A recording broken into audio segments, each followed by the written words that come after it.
Hi అండి, అందరికీ నమస్తే. Romantic beast part 40. శశి కోసం స్పీడ్ గా డ్రైవ్ చేస్తున్న సిద్ధార్థని చూస్తున్న అమర్ అతని మాటల్లో తన బాధ, కంగారు, భయాన్ని చూపించకపోయినా స్టీరింగ్ బిగిస్తున్న అతని హ్యాండ్ క్షణ క్షణానికి మారుతున్న స్పీడ్ లిమిట్స్ ని క్రాస్ చేస్తూ ఎలాంటి ఎక్స్ప్రెషన్స్ లేకుండా గంభీరంగా ఉన్న సిద్ధార్థని చూస్తూ,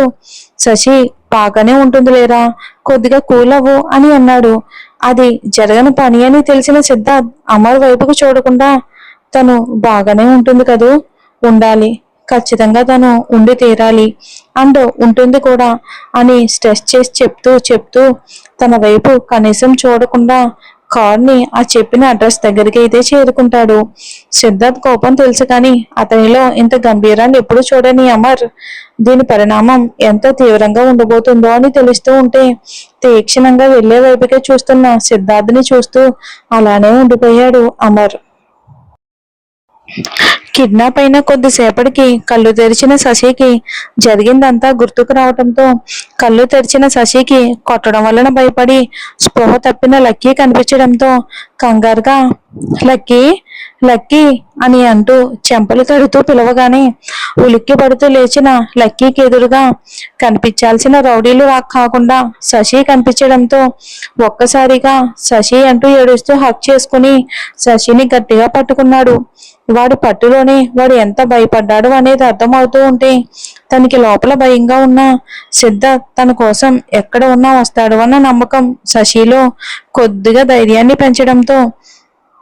లేదు నాన్న, లేదు, ఏడవద్దు, మనం ఇక్కడి నుండి వెళ్ళిపోదాం, నీ హీరో వస్తాడు మన కోసం అని అంటూ ఉండగానే డోర్ సౌండ్ అవడంతో అటువైపుకు చూసిన వాళ్ళకి రంజిత్ కనిపించడంతో అతను తనతో ఎలా బిహేవ్ చేసినా లక్కీ మాటల్లో అతను లక్కీ మావయ్య అని తెలుసుకున్న శశి వాళ్ళని కాపాడడానికి వచ్చాడేమోనని సిద్ధార్థ్ కోసం చూస్తూ, చూడు లక్కీ, మీ మావయ్య కూడా వచ్చారు నిన్ను కాపాడడానికి, ఇక మనం ఇంటికి వెళ్ళిపోవచ్చు, నువ్వేం భయపడుకో అంటూ ఉండగానే లక్కీ రంజిత్ని చూసి ఇంకా భయంగా శశిని ఖర్చుకుపోవటం చూసిన శశికి ఏమీ అర్థం కాక రంజిత్ వైపుకు చూడగానే రంజిత్ స్పీడ్గా శశి దగ్గరకు వచ్చి స్పీడ్గా శశి జుట్టు పట్టుకుని పైకి లేపడంతో షాక్తో చూస్తున్న శశిని చూసి, నిన్ను వాడిని తీసుకొచ్చింది నేనే, మిస్ శశిరేఖ. ఓ సారీ మిస్సెస్ శశిరేఖ అని అనగానే శశి షాక్తో చూస్తూ ఉండగానే చిన్న పిల్లాడవని లేకుండా తనని కొట్టినట్టు శశిని కూడా ఎక్కడ కొడతాడో అని లక్కీ ఏ శశి నొదులు అంటూ వాడి చిన్ని చేతులతో రంజిత్ కాళ్ళ మీద తడుతూ ఉండడంతో లక్కీ వైపుకు చిరాగ్గా చూసి కాళ్ళతో విదిలించి కొట్టడంతో శశి అని అనుకుంటూ కొంచెం దూరంలో పడ్డంతో ఆ అరుపుకి వాస్తవానికి చూస్తున్న శశి ఏడుస్తున్న లక్కీని చూస్తూ, వదులు, చిన్న పిల్లాన్ని కొట్టడానికి నీకు మనసు ఎలా వచ్చింది అంటూ శశి విడిపించుకోవటానికి చూస్తూ ఉండడంతో శశి హెయిర్ని ఒక చేత్తో పట్టుకుంటే శశి చెంప మీద గట్టిగా కొట్టి శశి బొగ్గలు పట్టి చూస్తూ, ఏదో నీ అందం నచ్చి నేను నా దారిలోకి తెచ్చుకుందాం అనుకున్నా, ఆ సిద్ధార్థతో నన్ను కొట్టేలా చేస్తావా నువ్వు, అందుకే ఇప్పుడు నేను పూర్తిగా సొంతం చేసుకుని ప్రాణం ఉన్న శవంలో వదులుతాను, అప్పుడు వాడు ఏం చేస్తాడో చూస్తాను అని అనగానే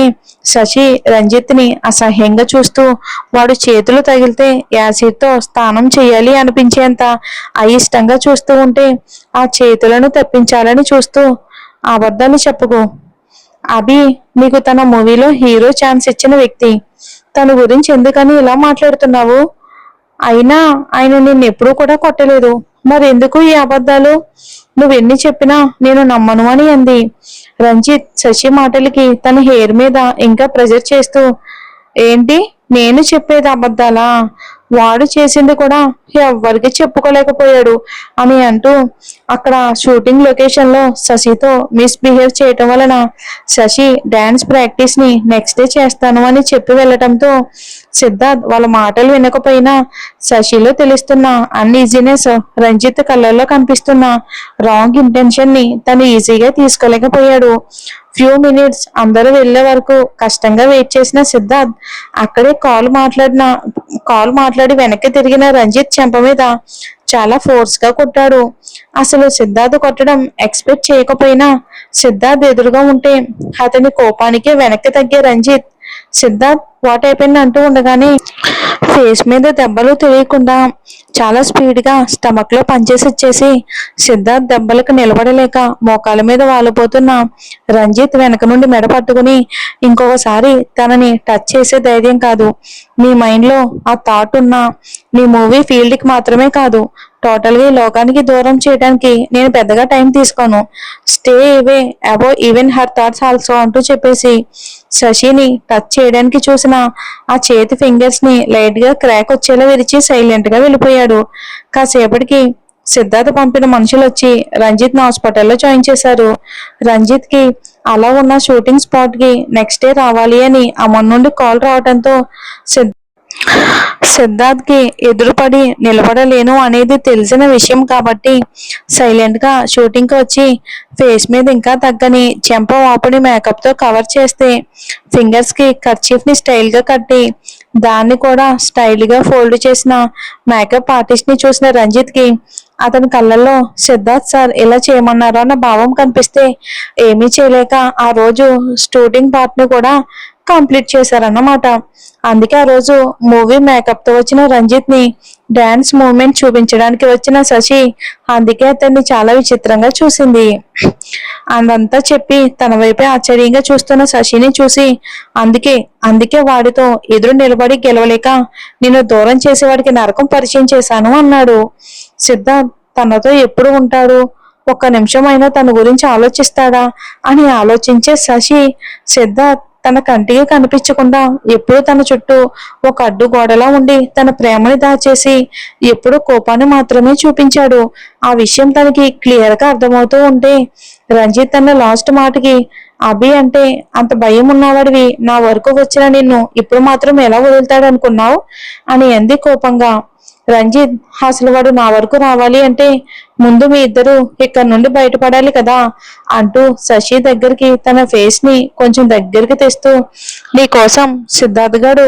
లక్కీ కోసం వాడు బాబు ఎప్పటికీ వెతుకుతూనే ఉంటారు, కనీసం ఇక్కడ నుండి మీ శవాలు కూడా బయటకు పోవు, అసలు సిద్ధార్థ్కి నా మీద అనుమానం వస్తేనే కదా నా వరకు రావడానికి, నా మీద ఎలాంటి డౌట్ లేకుండా ప్లాన్ చేశాను మీ మర్డర్ అంటూ శశి మెడలో ఈ గందరగోళానికి భయపడ్డ తాళిని తన ఇండెక్స్ ఫింగర్ తో పట్టుకుని పెళ్లి వాడుతో అయ్యింది కదా మొదటి రాత్రి నాతో చేసుకుందు పద అంటూ శశి హెయిర్ వదిలి చెయ్యి పట్టుకోవడంతో తాళిని రంజిత్ చేతిలో నుండి విడిపించుకుంటూ భయంగా చూస్తున్న శశిని చూసి ఏంటో ఏదో ఫస్ట్ టైం అన్నట్టు ఫేస్ పెట్టావు, సిద్ధార్థ్తో ఎన్ని రాత్రులు అయి ఉంటాయో కదా అంటూ చాలా చండాలంగా మాట్లాడడం స్టార్ట్ చేయగానే శశి కోపంగా రంజిత్ ని చూస్తూ విడిపించుకోవడానికి చూస్తున్న చేత్తో రంజిత్ ని బలంగా కొట్టి నా అభి అంతకు ముందు ఎలా ఉన్నా ఇప్పుడు మాత్రం ఖచ్చితంగా నా రాముడే, అతడి మనసులో ఎప్పటికీ నాకు మాత్రమే స్థానం ఉంటుంది, అలాగే నీలాంటి వాళ్ళు మాట్లాడే అర్థం లేని మాటలకి మళ్ళీ నేను ఆన్సర్ చేయటం కూడా అనవసరం. ఇంకా ఏమన్నావు, నీ గురించి డౌట్ లేదు కాబట్టి నీ వరకు రాలేడు అన్నావు. నేనైతే తన ఆలోచనలకి ఎలాంటి లిమిట్స్ ఉండవు, ఆ లిమిట్ కి ఈసారి బలయ్యేది కూడా నువ్వే. రంజిత్ ని అసహ్యంగా చూస్తూ ఉంది. శశి మాట కంప్లీట్ అవ్వకముందే తనని కొట్టిన శశిని కొట్టి ఈ రోజు ఎవరు బలవుతారో చూపిస్తానే అని అంటూ శశిని రూమ్ లోకి తీసుకెళ్ళడానికి పట్టుకోగానే శశి పక్కకు జరగడంతో తన ఓని చేతికి చిక్కడంతో దాన్ని పట్టుకుని లాగడంతో శశి అది గమనించి గట్టిగా పట్టుకోవడంతో ఓని తనకి చిక్కకుండా ఆగిపోతే గట్టిగా లాగడం వలన పిన్ని పెట్టిన దగ్గర కొద్దిగా చిరిగిపోవడంతో శశి కళ్ళల్లో నీళ్లు తిరుగుతున్నా సిద్ధార్థ్ తన కోసం వస్తాడు అన్న ధైర్యంతో ఎన్నో సిచ్యువేషన్ లో కన్నీళ్లు కార్చిన శశి రంజిత్ రీజన్ గా తన కంట్లో నుండి ఒక చొక్కు కూడా జారడానికి ఇష్టపడకపోవడంతో దానివల్ల ఎర్రగా మారిన కళ్ళతో అలాగే పక్కకి జరగబోయేంతలోపే రంజిత్ శశిని పట్టుకుని తనని రూమ్ లోకి తీసుకెళ్ళడానికి చూస్తూ ఉండగానే శశి రంజిత్ ని బలంగా తోసేసి అప్పటికే రంజిత్ నెట్టడం వలన తలకి తగిలిన దెబ్బకి స్పృహ తప్పిన శశి లక్కీని ఒక చేత్తో పట్టుకుని పక్కనే కింద పడ్డ ఫ్రూట్స్ నైఫ్ ని పట్టుకుని రంజిత్ వైపుకి చూపిస్తూ దగ్గరకు వచ్చావంటే చంపేస్తాను అని బెదిరిస్తున్న శశిని చూసి ఒక క్షణం ఆగి శశి రియాక్ట్ అయ్యేలోపు పట్టుకోవడంతో శశి చేతిలో ఉన్న నైఫ్ వల్ల రంజిత్ హ్యాండ్ తెగి బ్లడ్ రావడంతో శశి చేతిలో ఉన్న నైఫ్ ని వదలకుండా విసురుగా లాక్కోవడంతో ఆ గోడకి కొద్దిగా తగిలి శశి అంటూ ఏడుస్తున్న లక్కీని చూస్తూ, అసలు ముందు వీడిని చంపితేనే గాని నాకు ప్రశాంతత రాదు అంటూ కత్తిని విసురుగా లక్కీని పొడవడానికి ముందుకు చాచగానే రంజిత్ చేస్తుంది చూసి లక్కీకి ఏం కాకుండా లక్కీని ఎత్తుకుంది కాస్త వెనక్కి తిరగడంతో లక్కీ కడుపులో దిగాల్సిన కత్తి బలంగా శశిని చీల్చడంతో అమ్మా అన్న శశి అరుపుతో రక్తం కూడా బయటికి వచ్చింది. మరి ఏం జరుగుతుందో చూద్దాం.